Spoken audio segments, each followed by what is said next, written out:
Pernah dengar stadion dengan nama yang artinya olahraga di ruang terbuka itu sehat?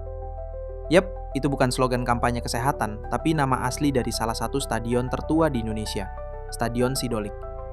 Dan percayalah, sejarahnya jauh lebih dalam dari sekedar tempat main bola. Di tengah hiruk-pikuk kota Bandung, berdiri sebuah stadion yang usianya sudah lebih dari 1 abad. Dibangun pada awal abad ke-20.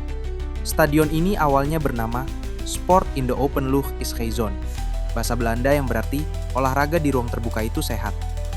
Dari situlah nama Sidolik berasal.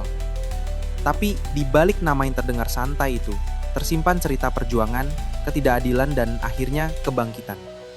Pada masa penjajahan Belanda, Sidolik bukanlah stadion untuk semua.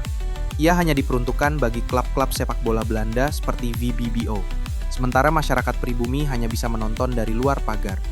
Stadion ini adalah simbol eksklusivitas, dan bagi banyak orang kala itu juga simbol ketidaksetaraan. Namun, tahun 1933 menjadi titik balik.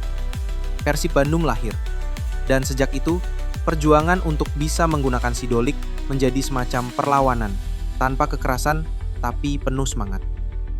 Lapangan ini bukan hanya tempat latihan, tapi juga panggung perjuangan, sebuah langkah awal untuk menyuarakan hak bahwa olahraga juga milik rakyat. Setelah kemerdekaan, pelan-pelan fungsi stadion mulai berubah. Persib akhirnya bisa memakai Sidolik sebagai markas latihan dan pertandingan. Waktu berjalan, renovasi demi renovasi dilakukan. Dari PON 19 tahun 2016 hingga persiapan Piala Dunia U20 dan U17, Sidolik terus berbenah. Tribun diperbaiki, rumput lapangan ditingkatkan, lampu sorotnya kini bahkan sudah sesuai standar FIFA. Kini, meski bukan lagi stadion utama Persib, Sidolik tetap hidup. Digunakan untuk latihan, pembinaan usia dini, hingga turnamen lokal. Ia bukan hanya saksi sejarah, tapi bagian dari sejarah itu sendiri.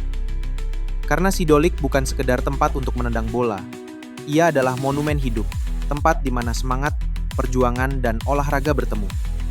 Dan seperti hanya kota Bandung, Sidolik mengajarkan kita satu hal, bahwa warisan tak hanya ada di museum, tapi juga di rumput hijau, tempat mimpi-mimpi sederhana dulu diperjuangkan. Kalau kamu pernah ke Sidolik, atau punya cerita tentang stadion bersejarah ini, tulis di kolom komentar ya. Jangan lupa like, subscribe, dan aktifkan loncengnya.